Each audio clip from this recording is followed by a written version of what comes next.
इस वीडियो के अंदर हम डिस्कस करेंगे कि इंक्वायरी का क्या कॉन्सेप्ट है और ये किस तरह शुरू की जाती है, स्टार्ट की जाती है सर्विस लॉज के तहत। यानी पाकिस्तान में सरकारी तौर पे जब कोई शख्स जॉब कर रहा होता है, सरकारी मुलाजिम होता है, तो उसके खिलाफ इंक्वायरी किस तरह शुरू की जाती है। तो सबसे पहले तो देखें कि Punjab civil servant efficiency and discipline rules 1975 के तहत जब कोई भी सिविल सर्वेंट या सरकारी मुलाजिम उसके ऊपर करप्शन का इल्ज़ाम लगता है, उसके ऊपर मिसकंडक्ट का इल्ज़ाम लगता है, तो उसके खिलाफ एक फॉर्मल इंक्वायरी शुरू की जाती है विद इन डिपार्टमेंट। और एक इंक्वायरी ऑफिसर अपॉइंट किया जाता है कॉम्पिटेंट अथॉरिटी की तरफ से। इस हवाले से हमारे पास जो रूल्स मौजूद हैं, 5 से 11 रूल्स मौजूद हैं पंजाब सिविल सर्वेंट रूल्स 1975 के तहत। तो सबसे पहले हैं कि किन ग्राउंड्स के ऊपर आपके खिलाफ इंक्वायरी शुरू की जाएगी अगर आप सरकारी मुलाजिम हैं। तो सबसे पहले इनएफिशिएंसी, अगर आप अपनी जो ड्यूटीज़ हैं, जो आपके फ़राइज़ हैं, जो आपकी रिस्पॉन्सिबिलिटीज़ हैं, उनको सही से आप परफॉर्म नहीं कर रहे, सही से आप काम नहीं कर रहे, ठीक है, अपने काम के अंदर आप डंडी मार रहे हैं, कोताही कर रहे हैं, तो तब आपके खिलाफ इंक्वायरी शुरू होगी। उसके बाद आपके ऊपर करप्शन का कोई इल्ज़ाम है, आपने करप्शन की है, आपने पब्लिक फ़ंड्स का गलत इस्तेमाल किया है, या आपने जो सरकारी या जो हुकूमत के जो फ़ंड्स थे उनको अपने ज़ाती फ़ायदे के लिए इस्तेमाल किया, तो तब भी आपके ख़िलाफ़ जो है ना इंक्वायरी शुरू होगी। इसी तरीके से अगर आपने कोई मिसकंडक्ट किया है, आपने किसी के साथ ज़्यादती की है, ज़ुल्म किया है, आपने कोई ऐसा काम किया है जो रूल्स और रेगुलेशन के ख़िलाफ़ है, जो कॉन्स्टिट्यूशन के ख़िलाफ़ है, तो तब भी आपके ख़िलाफ़ क्या किया जाएगा कि आपके ख़िलाफ़ एक इंक्वायरी शुरू की जाएगी। इसी तरीके से इंक्वायरी तब भी शुरू की जाती है जो है ना, आपने अगर ऑफ़िशियल जो रिकॉर्ड है उनको अल्टर करने की कोशिश की है, उनको तब्दील करने की कोशिश की है इस बदनीयती के साथ, या जनाब अपनी अथॉरिटी का, अपनी पावर का, अपने अपने ऑफ़िस का आपने गलत इस्तेमाल किया, अपने ओहदे का गलत इस्तेमाल किया है, तो तब भी आपके खिलाफ़ इंक्वायरी शुरू की जाती है। ये सारे उसके ग्राउंड्स हैं। अच्छा जी, अब ये मोड्स क्या हैं, किस तरह स्टार्ट की जाती है? इंक्वायरी जो है ना शुरू करने से पहले 2 तरीके हैं, या तो आपको सस्पेंड किया जाता है, आपको ये कहा जाता है कि आप जाके घर पे बैठ जाएँ, जब तक कि जो इंक्वायरी का जो प्रोसीजर है वो कंप्लीट नहीं हो सकता, आपको सस्पेंड किया जाता है, या फिर आपको एक लंबी छुट्टी पे भेज दिया जाता है। 1-2 माह की छुट्टी पे आपको भेज दिया जाता है कि जाएँ, वेकेशन है, एन्जॉय करें, तब तक पीछे जो है ना वो इंक्वायरी का प्रोसीजर शुरू हो जाता है।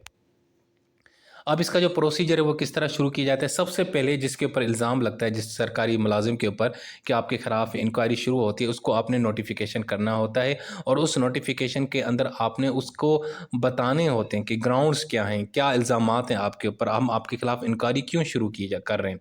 उसके बाद फिर आप उसको 14 दिन का एक टाइम देते हैं कि भाई 14 दिन के अंदर आप अपना डिफेंस पेश करें, आप 14 दिन के अंदर अपना बताएँ कि आपके ऊपर ये जो इल्ज़ामात हैं, आप उसके यानी कि डिफेंस में, उसके दिफ़ा के अंदर आप क्या कहना चाहते हैं, ठीक है? और 14 दिन का आपके पास टाइम होता है, अपने फ़ेवर में आप एविडेंस और ये वगैरह सब कुछ गैदर करें और अपना डिफेंस तैयार करें। उसके बाद फिर क्या होता है कि जो इंक्वायरी ऑफ़िसर है, वो जो भी एविडेंस होता है उनको एग्ज़ामिन करता है, अक्यूज़्ड की तरफ से जो पेश किए जाते हैं, फिर उसको देखता है कि ये बिल्कुल सही हैं, इनकी रेलेवेंसी बिल्कुल ठीक है, ये वैलिडेट हैं।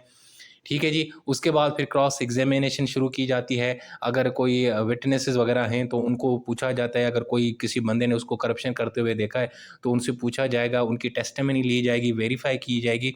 उसके बाद जनाब फिर इंक्वायरी शुरू होगी, फिर जितने भी इनको जो स्टेप हैं वो प्रोसीजर है वो फ़ॉलो किया जाएगा, और उसके बाद फिर एक रिपोर्ट बनाई जाएगी।